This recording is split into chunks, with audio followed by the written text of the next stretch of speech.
Welcome to Donmar TV News Channel. He has always been part of the named nominees for the position of President and Vice President and even Senator because he can run for the Senate. So I think all positions, all options are open for Senator Sani.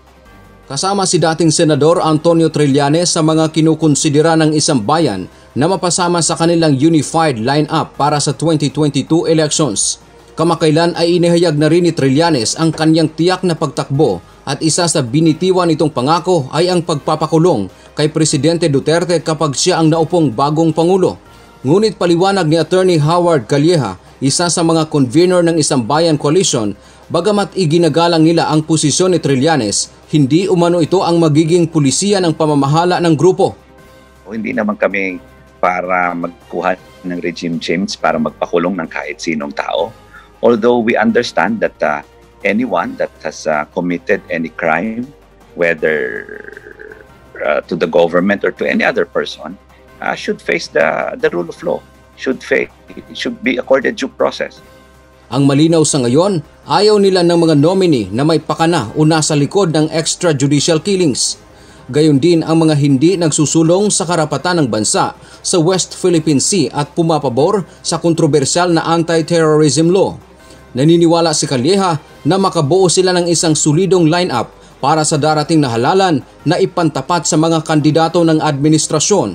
Ayon naman sa political analyst na si Ramon Casiple, bagamat maraming lumilitaw na pangalan, sa ngayon wala pa sa kanila ang nagkukumpirma.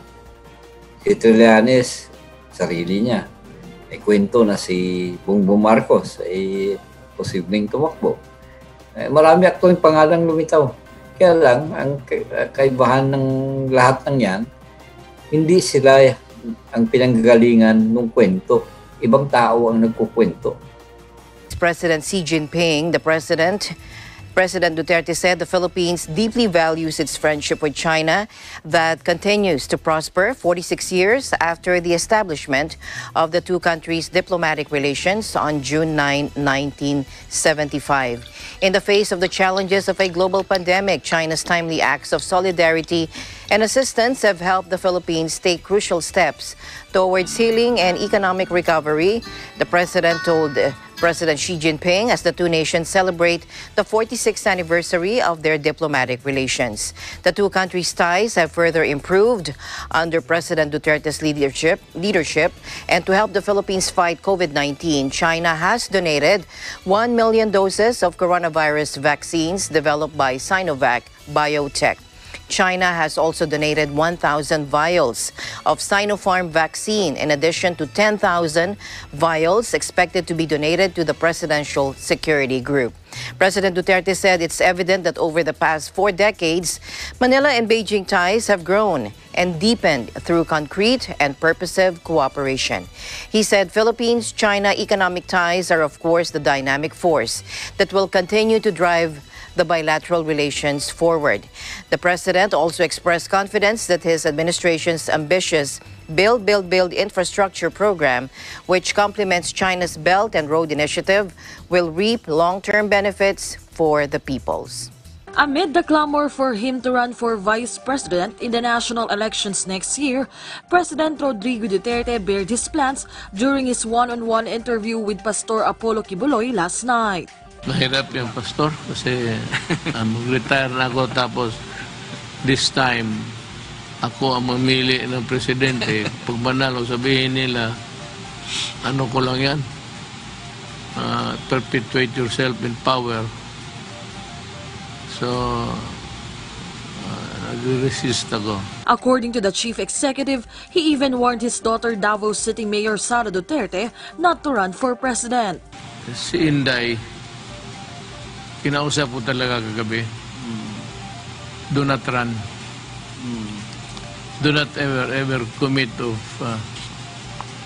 the mistake of running for presidency. I do not mean to insult the Filipino people. Presidente, wala ka talagang makuha. Wala para sa iyo. Except for one thing, yung sense of fulfillment mo sa kapwa-tao mo. But if not his daughter, who else does the president think is the right person to be his successor? Ang sinasabi nila, sino yung nasa isip ninyo? Wala, Pastor. Wala pa, no?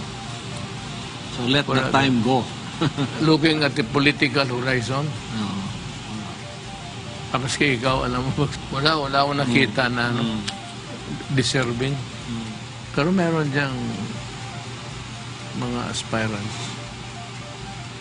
I may publicly name them when the time comes. As of the moment, the president assured the public that he will do everything he can to serve the people in his remaining days in office. Likewise, he also recognized the members of his cabinet who have been helping him since day one. He's a very good worker. Talagang may alam. I thought kasi anak ng mayaman, Yes. ito si Villar, Yes.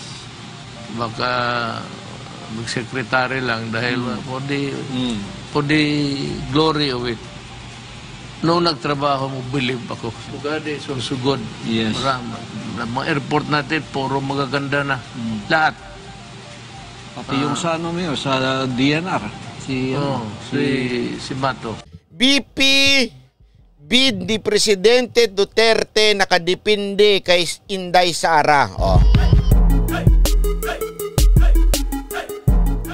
Sa isang panayam, sinabi ni Presidential Spokesperson Harry Roque na kung tatakbo sa pagkapangulo si Davao City Mayor Sara Duterte, siguradong hindi lalaban sa pagka-bise si Presidente Rodrigo Duterte. Himayin natin. Pag tumakbo daw si Mayor Sara, hindi daw pong tatakbong Vice President si Pangulong Duterte. Dalawa ho ang nakikita kong dahilan dyan. Number one, kaya ho tatakbong Vice Presidente si Pangulong Duterte, yung mga pananaw ng ibang mga tao, ay dahil daw kung tatakbo lamang si Senator Bongo. Sabi nga dito, pero kung hindi tatakbo si Sara, may posibilidad na matuloy ang VP bid ni President Duterte kasama si Senator Bongo. Matagal ko na akong sinabi sa inyo yan, di ba? Na ang talagang unang masasabi nating gusto ni Pangulong Duterte tumakbo noon ay si Senator Bongo. At para matulungan si Senator Bongo, tatakbong Vice President si Pangulong Duterte. Kaya nga ho yan ang pinupush nung una. Bago pa totaling nag-confirm di umano o masasabi nating nagbigay ng malaking posibilidad na tatakbo si Mayor Sara. Ang nangyari po kasi, ito lang ho ito ay kwento-kwento ng mga nadidinig ko sa paligid. Okay? Hindi ko na lang kung sasabihin kung sinong mga opisyal, pero nadidinig ko sa paligid, number one, the real reason is para ho talagang dahil magiging parang katulad pa rin nung dati. Senator Bongo, tapos Vice President si Pangulong Duterte. Tulad na ngayon, which is Presidente, pero alam naman natin ng lahat, kahit senador si Senator Bongo, malaking parte ni Senator Bongo sa administrasyon ngayon. 6 na taon, itong nakaraang 6 na taon o 5 taon. So, dahil sa gusto supposedly ng continuity, si Senator Bongo at si Pangulong Duterte. Yan ho talaga ang gusto. Bakit ho? Kasi nga ho, ang payo nga ni Pangulong Duterte ay ayaw niya as much as possible na tumakbo si Mayor Sara Duterte bilang ama.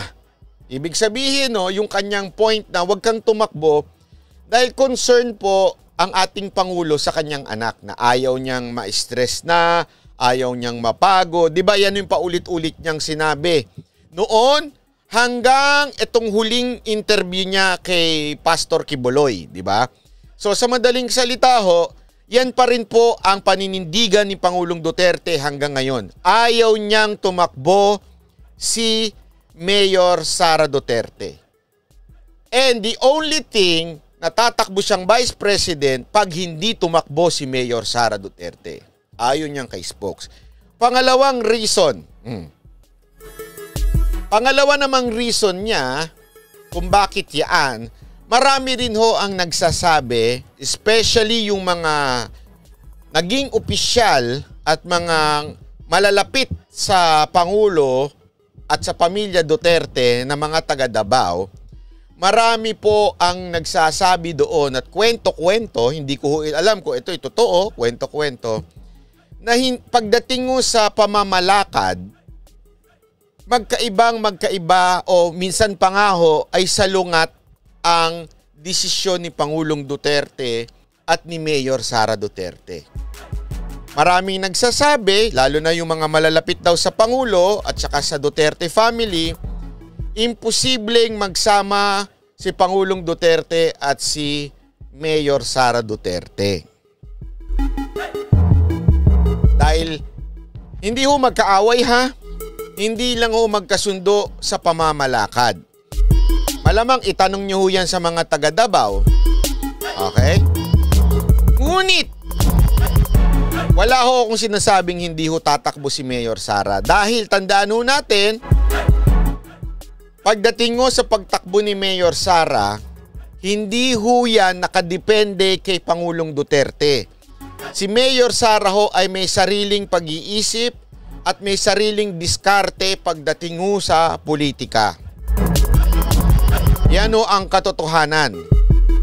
Kaya nga ho yung sinasabi nila na bakit tatakbo yan? Gusto lang ba ng dynasty? Ganyan-ganyan. Hindi ho yan totoo. Bakit ho?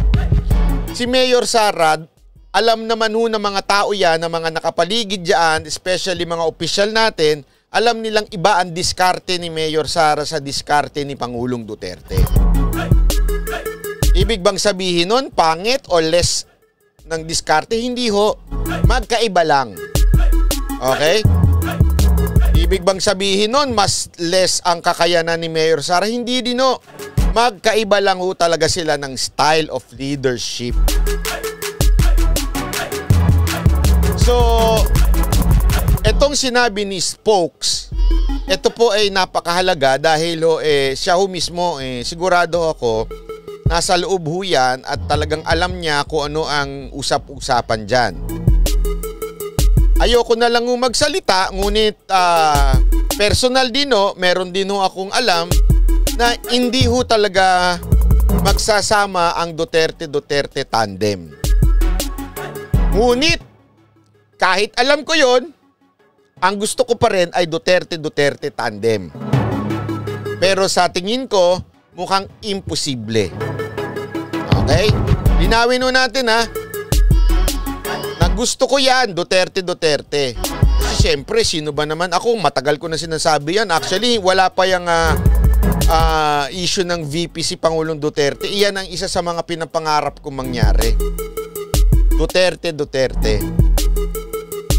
Ngunit nga sa pagka may mga taong kilala si Mayor Inday Sara, talaga hong naku po, parang hindi ho talaga. Ngayon, ibig bang sabihin nun, hindi tatakbo si Mayor Sara? Hindi ho. Ako, mataas pa rin ang aking paniniwala na si Mayor Sara Duterte tatakbo. Okay? Pero pipili siya ng ibang Vice President.